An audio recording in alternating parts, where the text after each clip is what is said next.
Represent చేస్తే 16% interim relief కు 5% add చేసి 24. అశోక్ గారు, మనకు డైరెక్ట్ గా మంత్రుల సమావేశం నుండి అప్డేట్స్ ఇవ్వడానికి మా ప్రతినిధి అజీం లైవ్ లో అందుబాటులో ఉన్న.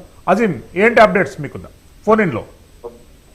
గత 4 గంటల నుంచి కూడా డిప్యూటీ సీఎం బట్టి విక్రమార్క ఆధ్వర్యంలో అటు మంత్రులు శ్రీధర్ బాబు, వివేక్ వెంకటస్వామి, అట్లూరి లక్ష్మణ్, పొన్నం ప్రభాకర్ ఆధ్వర్యంలో ఆర్టీసీ జీఎస్ నేతలతో చర్చలు జరుగుతున్న విషయం మనకు తెలిసిందే. అయితే ఉదయం నుంచి కూడా జరుగుతున్నాయి. ఏదైతే ఐఏఎస్ నేతలతో కూడా ఉదయం ఆర్టీసీ జీఎస్ నేతలు కంటిన్యూగా భేటీ అవుతూ కూడా వస్తున్నారు. అయితే ప్రధానంగా కూడా వీళ్ళు పెట్టేటువంటి డిమాండ్ ఏదైతే ఉందో, ప్రభుత్వం ఏదైతే ఎన్నికల కంటే ముందు హామీ ఇచ్చిందో ఆర్టీసీని ప్రభుత్వంలో విలీనం చేస్తామని చెప్పి ఆ విలీన ప్రక్రియను మొదలు పెట్టాలి అనేటువంటి ప్రధాన డిమాండ్ ఉంది. అలాగే 2 పిఆర్సీలు ఏదైతే కూడా పెండింగ్ లో ఉన్నాయి, సో దానికి సంబంధించిన అంశంపై కావచ్చు. ఇక దీంతో పాటు కూడా ప్రభుత్వం ఏదైతే యూనియన్ ట్రేడ్ సంబంధించినటువంటి ఆ నిషేధాన్ని ఏదైతే ఉన్నాయో ఆంక్షలను ఎత్తివేస్తూ ఎన్నికలు నిర్వహించారు. చాలా మంది కార్మికులు సమస్యలు చెప్పుకోవడానికి ఇబ్బంది పడుతున్నారు. సో యూనియన్ ట్రేడ్స్ కనుక ఉన్నట్లయితే ఖచ్చితంగా ఆ సమస్యలన్నీ అక్కడ నాయకులు చెప్పుకుంటారు. సో సమస్యలు ప్రధానంగా ప్రభుత్వం దృష్టికి తీసుకొచ్చే అవకాశం ఉంటుంది. సో 32 డిమాండ్లలో ఈ 3 డిమాండ్లు మినహాయించి 29 డిమాండ్లు ఏవైతే ఉన్నాయో ప్రభుత్వం పూర్తిగా సానుకూలంగా ఉంది, ఇప్పుడు అమలు చేయడానికి సిద్ధంగా ఉందని చెప్పి కూడా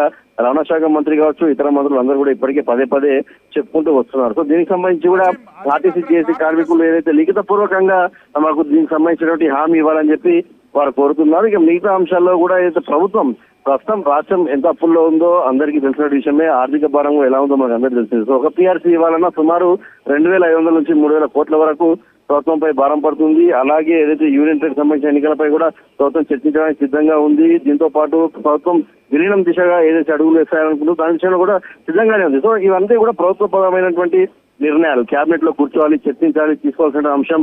కానీ 41 రోజులు కూడా అటు బడ్జెట్ సమావేశాలు నిర్వహించడము, దాంతో పాటు అటు డీలిమిటేషన్ అంశము, ఇవన్నీ అంశాలు ఉండడం వల్ల ఆర్టీసీ ఇచ్చినటువంటి సమ్మెని కాస్త పట్టించుకోవడంలో కొంత నిర్లక్ష్యం వహించింది. కానీ ప్రభుత్వం మాత్రం వారి ఓట్లతోనే ఏదైతే అధికారంలోకి వచ్చింది. సో ప్రజాపాలన ప్రభుత్వం కాబట్టి అందరూ ఓపికతో ఉండాలి, అందరూ ఎక్కడో శనికావశానికి గురై కుటుంబాలను ఇబ్బంది పెట్టకూడదు. సో ప్రభుత్వం మీరు చెప్పిన ప్రతి డిమాండ్ ని నెరవేరుస్తుంది అని చెప్పి కూడా ఏదైతే చర్చలో మాట్లాడుతుంటే తెలుస్తుంది. సో దీనిపైన సానుకూలమైన స్పందన వచ్చేటువంటి అవకాశం కనిపిస్తుంది. ఆర్టీసీ జేసీ నేతలతో పాటు మంత్రులకు సంబంధించినటువంటి ఐఏఎస్ కమిటీలకు సంబంధించినటువంటి ముఖ్య ఒక కమిటీ వేసి దీంట్లో ఉన్నటువంటి సమస్యలని పరిష్కారం దిశగా అడుగులు వేయడానికి ఒక కాలపరిమితి పెట్టుకొని దీంట్లో ఏవైతే ప్రభుత్వం ఆర్థిక పరంగా కావచ్చు, లేకపోతే ఉన్నటువంటి సోర్సెస్ ప్రకారం కావచ్చు, ఎంతవరకు అమలు చేయొచ్చు, ఏ మేరకు అమలు చేయొచ్చు అనే ఒక అంశంపై ఏదైతే డిస్కషన్ జరుగుతున్నాడో మనకు తెలుస్తుంది. సో దీంట్లో ఆర్టీసీకి సంబంధించిన జేసీ నేతలు మాత్రం ఖచ్చితంగా విలీనం ప్రక్రియ మాత్రం చేయాల్సిన అవసరం ఉందని చెప్పి ఒక ప్రధానమైన డిమాండ్ ని అక్కడ వినిపిస్తున్నట్టు మనకు తెలుస్తుంది. సో దీంట్లో ఇటు యూనియన్ ట్రేడ్ సంబంధించిన ఎన్నికల విషయంలో కావచ్చు, పీఆర్సీకి సంబంధించినటువంటి 2 పిఆర్సీలకు పీఆర్సీ అనేది ప్రభుత్వం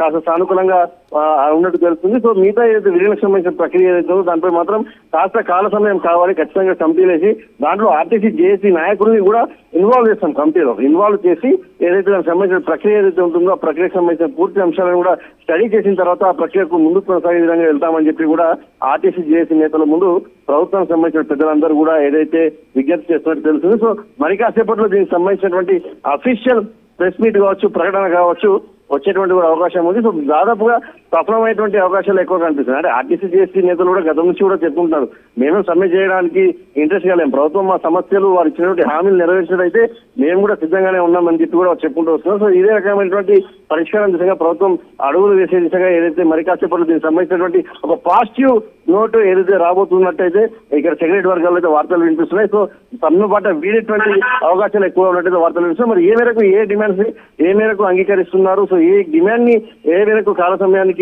పరిమితం చేస్తున్నారు, ఏ డిమాండ్ పై కమిటీ వేస్తారనేది మాత్రం మరి కాసేపట్లో మనకు తెలుసు. శిక్షణ అజీం, కార్మిక సంఘానికి చెందినటువంటి నాయకులు ఎవరెవరు ఈ సమావేశంలో హాజరవుతున్నారు? ఈ కార్మిక సంఘాలకు సంబంధించినటువంటి సుమారు 16 నుంచి 22 మంది నాయకులు ఏదైతే సమావేశానికి హాజరయ్యారు. ఇందులో ఏదైతే థామస్ రెడ్డి ఉన్నారు, అలాగే అశ్వత్థామరెడ్డి ఉన్నారు, ఇలా చాలా మంది నాయకులు గతం నుంచి కూడా ఆర్టీసీకి సంబంధించినటువంటి ట్రేడ్ యూనియన్స్ లో పనిచేసినటువంటి అనుభవమైనటువంటి నాయకులు ఎవరైతే ఉన్నారో వారందరూ ఆర్టీసీ జేఏసీకి సంబంధించినటువంటి నాయకులు ఉన్నారు, కన్వీనర్స్ ఉన్నారు. సో వీరంతా కూడా చాలా సీనియర్ గా ఉన్నటువంటి ఆర్టీసీకి సంబంధించినటువంటి అంశంలో సీనియర్ నాయకులందరూ కూడా ఈ చర్చలో పాల్గొన్నారు. సో ఉదయం నుంచి కూడా నిరంతరంగా కూడా ఈ చర్చలు కొనసాగుతున్నాయి. మనం చూసినట్లయితే ఉదయం 11 గంటలకు ప్రారంభమైనటువంటి చర్చలు ప్రస్తుతం ఇంకా కూడా కొనసాగుతూనే ఉన్నాయి. సో ఈ చర్చలు కొనసాగుతున్న నేపథ్యంలో అందరూ సీనియర్లే ఉన్నారు కాబట్టి ఖచ్చితంగా దీనిపైన ఒకటి పాజిటివ్ రిప్లై వస్తుందని ఆర్టీసీ కార్మికుల నుంచి కావచ్చు, ఇటు ప్రభుత్వ వర్గాల నుంచి కావచ్చు, ఇటు ప్రజల నుంచి కావచ్చు ఒక పాజిటివ్ రిప్లై ఉంటుంది.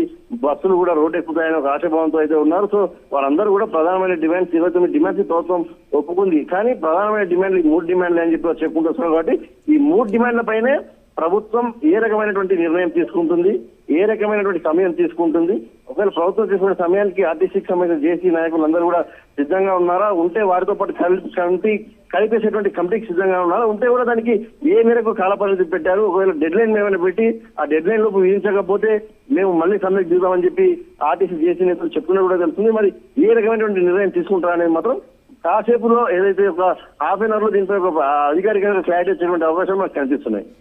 అజీం, మరిన్ని అప్డేట్స్ కనుక్కొని మరిన్ని అప్డేట్స్ మిమ్మల్ని సంప్రదిస్తాం. అశోక్ గారు, పిఆర్సీ క్యాల్కులేషన్స్ అనేటటువంటివి కొద్దిగా లెక్కలు తప్పుతున్నాయి, అంటే యూనియన్ కానీ ప్రజలకు కానీ ప్రభుత్వానికి కానీ, ఏంటి అది క్లారిటీ ఎందుకు మిస్ అవుతుంది? ఇక్కడ మిస్ అవ్వడానికి ప్రధాన కారణం ఆర్టీసీ హయ్యర్ మేనేజ్మెంట్. ఎందుకంటే మొన్న 2 days బ్యాక్ ఒక మీడియా